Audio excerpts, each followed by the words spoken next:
नए साल का आगाज, नई नई खबरें, नए नए मुद्दे। नमस्कार, मैं संपादक अमित कश्यप आपका स्वागत करता हूं htnews.co.in में। जैसे कि पल पल की खबरों से आपको अवगत कराता है हमारा HT न्यूज़ चैनल, चाहे वो धरना हो और वो चाहे राजधानी के दारुल छफा की कोई भी बैठक हो या कोई भी अन्य घटना जो सड़क पे घट रही हो, उसको दिखाने का, सच्चाई की तह तक के जाने का हमारा इरादा रहता है। इसी तरीके का एक रिपोर्ट है हमारे संवाददाता विक्रम की ग्राउंड जीरो की, उसको देखिए, फिर मिलते हैं आपसे बाद में। या 6 तारीख को अवगत करा देंगे कि हमको इस डेट से अब आंदोलन शुरू करना है, अनिश्चितकाल करेंगे या गिरफ्तारी देंगे या भूख हड़ताल करेंगे। ये आपको 6 तारीख को अवगत कराएंगे। बहुत से लोग ये कहते हैं कि भैया अगर आप कुछ नहीं कर पा रहे हो, कुछ लोगों को जल्द फैसला चाहिए। कुछ लोग ये चाहते हैं कि अभी खड़े हो जाएं, अभी फैसला हो जाए, कल से रिक्शा चलने लगे। ये मौका सरकारों ने दिया आपको, ये मौका आपको दिया गया, मगर उस मौके को आप भुना नहीं पाए। पिछली मर्तबे 6 बजे वाला टाइम लगा, 31 रूट लगे। तो ये बताइए, जो आज की बैठक हो रही है उसका उद्देश्य क्या है? देखिए, ये हमने अपने कार्यकर्ता और अपनी कमेटी के लोगों को बुला करके जो है आगे आंदोलन की तैयारी के लिए ये बैठक बुलाई है। आगे हम जो भी आंदोलन के ज़रिए, जो भी अपनी ताकत के ज़रिए सरकार को अवगत कराएंगे, उसकी जानकारी आगे आने वाले 6 तारीख को इनको अवगत कराएंगे कि हमें कब से आंदोलन शुरू करना है। तो अभी आपने हाल ही में इको गार्डन में प्रदर्शन भी किया था, तो क्या किसी अधिकारी ने आप लोगों की सुध लिया, परेशानियों पर विचार? देखिए, हमारे अध्यक्ष जी से जो है वार्ता हुई एसपी साहब से। एसपी साहब कह रहे हैं कि खाली हमने मेट्रो जो मेट्रो के नीचे जो है रिक्शा नहीं चलेगा, बाकी सब कहीं चलेगा। मगर ऐसा है नहीं, क्योंकि उन्होंने गोमती नगर, इंदिरा नगर सब कहीं नो जून के बोर्ड लगा रखे हैं। हजरतगंज नो जून का बोर्ड लगा रखा है, चलिए ठीक है, मेट्रो है उसके नीचे। मगर और क्षेत्रों में भी नो जून के बोर्ड लगा रखे हैं। आज इन्होंने आलमबाग और उधर का पीछे का सरोजनी नगर और कई एरिया बंद कर दिए हैं। अखबार के जरिए कह रहे हैं, मैंने कोई लिखित भी नहीं दे रहे हैं, अखबार के जरिए अवगत करा रहे हैं। अपने आप को फांसना भी नहीं चाहते, अखबार वालों की जिम्मेदारी छोड़ दिया उन्होंने कि जो भी अखबार निकालता है, भाई हम लोग जो जनता है, जनता तो जो अखबार पढ़ेगी वही तो समझेगी कि हमारे साथ क्या होने वाला है। तो हम अखबार पढ़ के ही तो सरकार के पास अपनी आवाज़ को पहुंचाते हैं, अपनी बात को कहते हैं। तो हमारी किसी भी तरीके से ये कायदे से बैठ करके बातचीत नहीं करना चाहते हैं प्रशासन के लोग, फ़ोन पे ही खाली अवगत करा रहे हैं। अगर बैठ करके ये बात हो जाए तो ये भ्रष्टाचार भी ख़त्म हो जाए, लोग जो रिक्शा चालक हैं वो कायदे से नियम अनुसार भी चलें।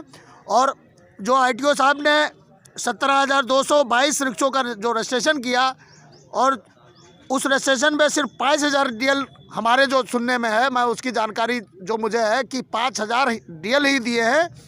तो ये जब ऐसा कोई नियम नहीं है, जब निकलता है रिक्शा तो पहले ट्रेड लाइसेंस लेना पड़ता है, ट्रेड लाइसेंस के बाद ड्राइविंग लाइसेंस लेना पड़ता है, उसके बाद रिक्शा रजिस्ट्रेशन होना चाहिए ना। तो रजिस्ट्रेशन ऐसा नहीं हुआ, उन्होंने बिना DL लिए हुए रजिस्ट्रेशन कर दिया। तो ये भी ITO साहब की जिम्मेदारी है ना। तो जो रिक्शा चालकों के DL नहीं बने हैं उनके DL बनवा दिए जाएँ और 17,200 ई रिक्शा 222 रिक्शा चलवा दिए जाएँ, हमको कोई दिक्कत नहीं। तो अभी तक के रिक्शा चालकों की आप समस्या किन शासन में किन लोगों के पास रख चुके हैं? देखिए, मुख्यमंत्री जी, प्रधानमंत्री जी, DM, मंडलायुक्त, कमिश्नर, सबको हम चिट्ठी भेज चुके हैं, अवगत करा चुके हैं। कई की एक बार नहीं, 2-2, 4-4 बार अवगत करा चुके हैं। अभी तक कोई जवाब हमको नहीं दे रहे हैं, हमको किसी हाल में बैठाल के बात नहीं कर रहे हैं। तो ये रिक्शा चालक यूनियन क्या करने वाली है? देखिए, ऐसा है कि हमारे बीच में कोई भी हम ऐसा कोई काम नहीं करना चाहते हैं जो शासन प्रशासन में ये मैसेज जाए कि हम कोई अराजकता फैला रहे हैं या कोई इस तरीके का हरकत करना चाहते हैं। हम शांतिपूर्वक अपना आंदोलन करना चाहते हैं। जो जनता हमारी परेशान है, जो ई रिक्शा चालक हमारा परेशान है, जिनके सामने समस्याएं हैं, परेशानियां हैं, उस परेशानी को लेकर के हम लोग आंदोलन करेंगे और शांतिपूर्वक आंदोलन करेंगे, जो भी आंदोलन शुरू करेंगे। तो अगला कदम क्या होगा इनकी समस्याओं को निस्तारण करने के लिए? देखिए, ऐसा है, हम लोग तय कर लिया है। हमारे बीच में बहुत से अराजक तत्व ऐसे लोग आ जाते हैं जो गलत फहमियाँ लोगों के बीच में फैलाते हैं। तो तारीख जो है 1 से 2 दिन में हम लोग क्लियर करेंगे कि हमें क्या करना है। घेराव भी करेंगे मुख्यमंत्री आवास का? नहीं, अभी हम जो है उस पर 6 तारीख को क्लियर करेंगे। हाँ, तो अपना परिचय देते हुए बताइए कि जैसे कि ई रिक्शा चालकों की जो समस्या है, किस कगार पे पहुंच चुके हैं ई रिक्शा चालक? मैं मधुराम मधुकर, अध्यक्ष e rickshaw union, e rickshaw चालक संघ। जो ई रिक्शे वाले हैं वो लखनऊ में अभी तक सब चल रहे थे और एकदम से वो पूरे शहर में हर जगह डिस्टर्ब किए जा रहे हैं, जबकि प्रशासन कह रहा है हमने कुछ रूटों पे बंद किया है जो मेट्रो रूट हैं, लेकिन असलियत में पूरे शहर में उनको डिस्टर्ब किया जा रहा है, रोका जा रहा है, रिक्शे बंद किए जा रहे हैं, रिक्शे वालों को पुलिस वाले पीट रहे हैं और कुछ साथ में लड़के लगवा करके उनसे वसूली भी कर रहे हैं। उसके लिए हम लोगों ने शासन तक बात पहुंचाने की कोशिश की, लेकिन न तो कोई अभी तक आश्वासन मिला है, न कोई निर्णय हुआ है। रिक्शे वालों को आज भी प्रताड़ित किया जा रहा है। आज भी 2-4 लोगों को पकड़ करके वो जो प्रतिबंधित क्षेत्र नहीं थे वहाँ भी पकड़ा है। फ़ोन से हमने बात की, अधिकारियों से बात की, तो अधिकारी ये कह रहे हैं कि हम मेट्रो जो रोड हैं उनके ऊपर बंद किया है, बाकी नहीं बंद किया है, जबकि उसके उल्टा प्रशासन या पुलिस प्रशासन द्वारा हर किसी को तंग किया जा रहा है, ई रिक्शे वालों को चलने नहीं दिया जा रहा है। रिक्शा बंद होने से किस कगार पे आज ई रिक्शा चालक? आज रिक्शे वालों का ये हाल है कि बहुत से रिक्शे वाले गरीब थे, घर के गहने और सामान बेच करके रिक्शा लिया कि हम रिक्शा चलाएंगे। सरकार ने प्रोत्साहन दिया, कुछ लोगों ने लोन लिया और किसी तरह से वो लोग चला रहे थे। अभी तक उनकी रोजी रोटी चल रही थी, काफ़ी दिनों से उनको डिस्टर्ब कर दिया गया। भुखमरी की कगार पे पहुंच चुके हैं रिक्शा चालक। अब जाहिर सी बात है, महीनों हो रहा है उनको चलने नहीं दिया जा रहा है। वो घर में बैठे हैं, वो लोन का पैसा कहाँ से दें, कहाँ से अपने बच्चे पालें, भुखमरी के कगार पे हैं और उनकी सहन शक्ति जो है वो जवाब दे रही है। इसलिए हम लोग इनकी आवाज़ शासन तक पहुँचाने के प्रयास कर रहे हैं। बताइए, कितने दिनों से रिक्शा नहीं चला पा रही हैं? जी अभी तो हमको 3 महीना हुआ है लिए हुए। कैसे लिया था? ये अपने घर बेच कर, थोड़ा मड़ैया थी उसको हमने बेच करके अपने लिया था और 3रा महीना हुआ है। तो किस्तें कैसे दे रही थी? जी अभी तो 3 महीना हुआ लिए हुए। जी, तो वह पुरानी लिया है, सेकंड हैंड। अच्छा, सेकंड। तो उन्हें लेकर हमने सोचा कि अपने बच्चों को अपना। कैसे चला रही हैं आजकल? अब भैया हम झाड़ू बर्तन करते हैं। जी जी, मतलब जो रिक्शा लिया था वो चला नहीं वो चल नहीं रहा, खड़ा हुआ है। आदमी हमारा नहीं चला पा रहा है, कहीं भी ट्राली भी नहीं चला पा रहे हैं, तबीयत खराब थी हमारे आदमी की। मुख्यमंत्री जी से इसके जी हमारी कहने का मतलब ये है कि हम लोगों को इधर तो सहारा दे चलाने के लिए। ठीक। क्या नाम है? चंदन सैनी नाम है। कहाँ चलाते हैं रिक्शा, किस रूट? सर हम लोग तो पूरे लखनऊ में चला रहे थे। हम लोग खास गोमती नगर में रहते हैं, पर हम लोग को जो परमिशन है, क्योंकि हम लोग का कोई परमिट तो है नहीं, हम लोग लखनऊ के किसी भी एरिया में जा सकते हैं, क्योंकि वो रिक्शा, क्योंकि ई रिक्शा जो है उसका परमिट इशू नहीं हुआ था। गाड़ी का रजिस्ट्रेशन है, आरसी है, लाइसेंस है, इंश्योरेंस है। क्या मांग करना चाह रहे हैं? सरकार से तो मांग के थक गए हैं। अब सरकार ये चाह रही है कि अब आत्महत्या करने पे मजबूर कर रही है लोगों को। मतलब आज इतने दिन से, आज हम लोग का लगभग 1 महीना होने को आया, अब इनके तो समझ में आ नहीं रहा है कि मतलब अब इनके जाके आदमी हाथ पैर पकड़े। भाई अब तो हमारा यूनियन तो इनसे विनती कर ही रहा है भाई, वो अपने तरीके से कि अभी कोई शोर और गुल नहीं करना चाहता है।